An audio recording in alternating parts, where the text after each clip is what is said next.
अस्सलाम वालेकुम, मैं हूं प्रोफेसर डॉक्टर साहर फातिमा।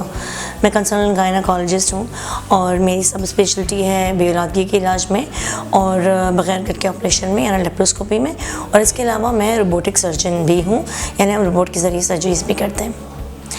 आज जिस टॉपिक के बारे में बात करूंगी वो एक मिथ के बारे में है जो बहुत से मरीज़ों को अपना सही इलाज करने से रोकता है।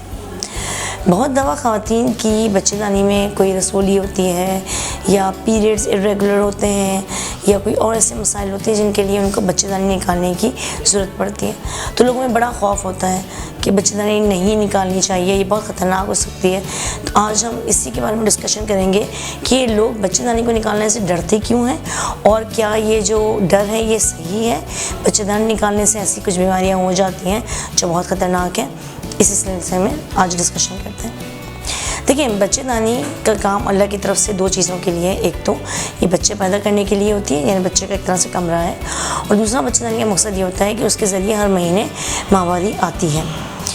इन औरत के जो ऑर्गन्स हैं, जो बच्चे पैदा करने वाले ऑर्गन्स हैं या जो माहवारी से रिलेटेड ऑर्गन हैं या जो निस्वानी बेसिकली आज़ा हैं, उसमें बच्चेदानी, दो तरफ की ट्यूब और दो अंडेदानियाँ होती हैं। ठीक है, अब अंडेदानी का काम होता है कि ये डिफरेंट हार्मोन या खुदूद प्रोड्यूस करती है जो हमारे खून में जाता है।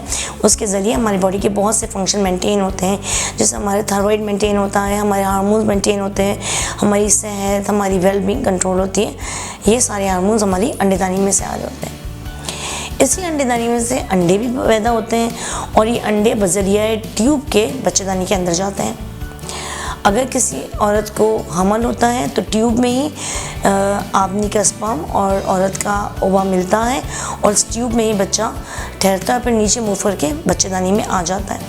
और अगर किसी औरत की प्रेगनेंसी नहीं हो रही होती तो उस औरत के महीने के आखिर तक 28 दिन बाद माहवारी आ जाती है, यानी बच्चेदानी की जो लेयर मोटी हुई होती है वो शेड हो जाती है। ये एक नॉर्मल तरीका है। सो इसका मतलब है कि हमारे अंडे प्रोड्यूस करना और हार्मोन प्रोड्यूस करना हमारे अंडेदानी का काम है।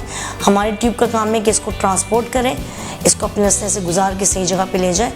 और बच्चेदानी का काम है बच्चे का कमरा, बेसिकली एक बच्चे के कमरे के लिए बच्चेदानी तैयार होती है और अगर बच्चा नहीं होता तो माहवारी आ जाती है। औरतों की माहवारी यूजली एक स्पेसिफिक एज पे, जिस तरह 12-13 साल में शुरू होती है और 50 साल 51 साल की एज तक बंद हो जाती है, जो नॉर्मल प्रोसीजर है। मगर अगर इस दौरान बच्चेदानी में कोई भी प्रॉब्लम हो, जैसे बच्चेदानी में कोई रसोली हो जाए, फाइब्रॉइड, या बच्चेदानी में बहुत ज़्यादा ब्लीडिंग हो रही हो जो दवाओं से भी रिस्पॉन्ड नहीं कर रही हो, और बच्चेदानी के अंदर से मोटाई बढ़ जाए, तो हमें शक होता है कि जब भी मोटाई बढ़ जाए खुदा न खास्ता कैंसर तो नहीं है या बच्चेदानी का अर्ली कैंसर हो। इन सब केसेस में हमें बच्चेदानी निकालनी पड़ती है। बच्चेदानी निकालने के दो तरीके हैं, या तो हम कट का ऑपरेशन करें और बच्चेदानी निकालें, या हम बग़ैर कट का ऑपरेशन करें यानी लेप्रोस्कोपी करें और बच्चेदानी निकालें। इसमें बग़ैर कट का ऑपरेशन, लेप्रोस्कोपी, ज़्यादा जदीद और ज़्यादा अच्छा ऑपरेशन होता है, मगर दोनों ही तरीक़ों से बच्चेदानी निकाली जाती है।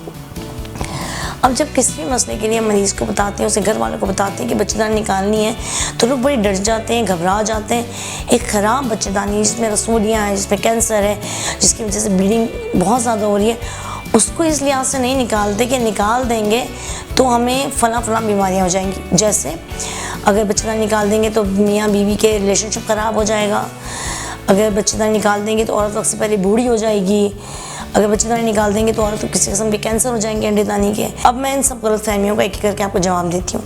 देखिए, सबसे पहली बात है कि बच्चेदानी, जैसे मैंने कहा, एक कमरा है जिसमें बच्चा रहता है, बच्चा पैदा होने से पहले 9 महीने रहता है या फिर उससे माहवारी प्रोड्यूस होती है।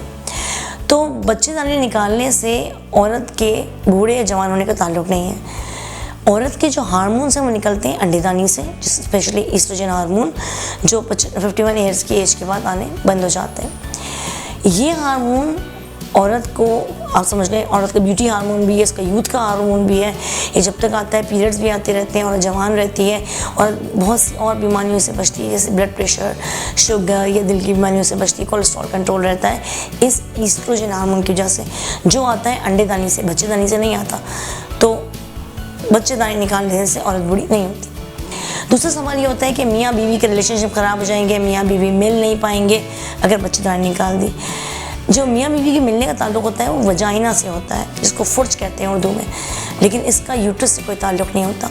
यानी यूट्रस या बच्चेदानी निकालने के बाद भी मियाँ बीवी की अज़वाजी ज़िंदगी में कोई फ़र्क नहीं पड़ता, तो ये भी गलतफ़हमी है। दूसरी बात है कि बच्चेदानी निकाल देने से क्या अंडेदानी में कैंसर हो जाता है? नहीं, बिल्कुल भी नहीं। बच्चेदानी में अगर कोई मसला हो तो सिर्फ बच्चेदानी निकाली जाती है, और अगर पेशेंट यंग हो यानी वो 45 की एज से कम हो तो हम अंडेदानी छोड़ देते हैं। तो बच्चेदानी तो निकल जाती है, अंडेदानी होते हैं, हार्मोन आते रहते हैं, औरत बूढ़ी नहीं होती, उसके हार्मोन डिस्टर्ब नहीं होते।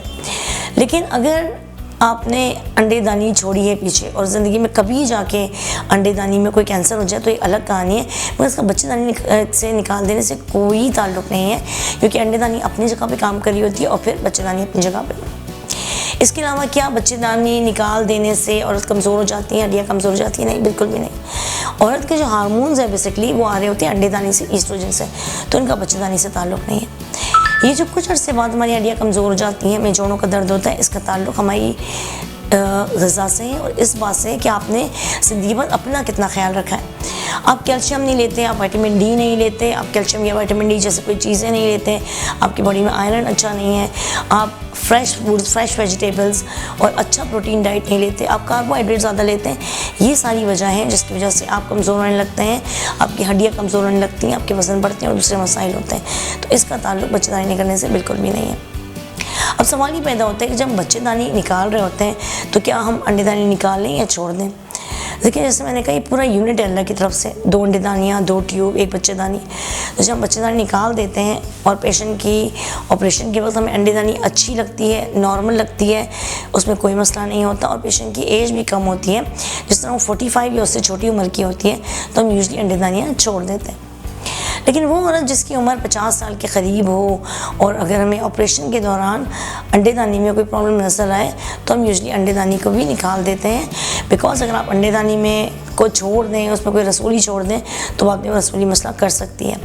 तो ये सब डिसाइड होता है आपकी कंडीशन के लिहाज से, आपकी बीमारी के लिहाज से। हर इंसान को एक जैसी बीमारी नहीं होती, हर एक जैसा इलाज भी नहीं होता। तो इसीलिए अगर आपको किसी भी मसले के लिए बच्चेदानी निकालने की ज़रूरत पड़ रही है तो बेफिक्र होकर निकालें। इसका ताल्लुक़ औरत के बूढ़े होने से, मियाँ बीवी के अज़वाजी रिलेशनशिप ख़राब होने से बिल्कुल भी नहीं है। हाँ, अलबत्ता एक ख़ास उम्र के बाद औरतों को कुछ मल्टीविटामिन ज़रूर लेने चाहिए। ख़ासतौर पर जब हम भी बच्चेदानी का, अंडेदानी का ऑपरेशन करते हैं तो वो मल्टीविटामिन इस्तेमाल कराते हैं।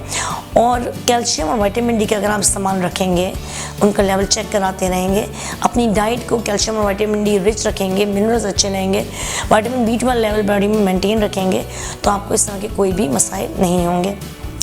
Thank you so much for watching this video. मुझसे अगर आप कंसल्ट करना चाहें तो आप मुझे मेरे क्लिनिक में विज़िट कर सकते हैं। मैं अल्तमश जनरल हॉस्पिटल में OPD करती हूँ बिटवीन 2 to 4 PM, या फिर आप मुझे घर बैठे वीडियो कंसल्टेशन पे भी कॉन्टैक्ट कर सकते हैं।